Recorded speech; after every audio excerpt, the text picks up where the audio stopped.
আসসালামু আলাইকুম ওয়া রাহমাতুল্লাহি ওয়া বারাকাতুহু। কুমিল্লার সাথে আমাদের ময়মনসিংহ বিভাগের খেলা শুরু। খেলায় 0-0 গোলে ড্র হয়েছে। এখন ট্রাইব্রেকার চলছে। ট্রাইব্রেকার ইতিমধ্যে 2টা করে গোল হয়ে গেছে।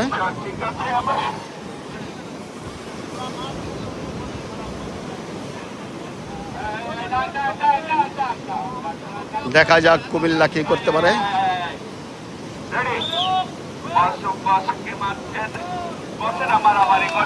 যাই হোক, গোল দিতে পারলো না।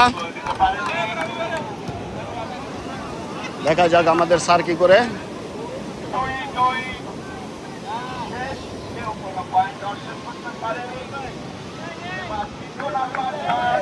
ফুটবল খেলা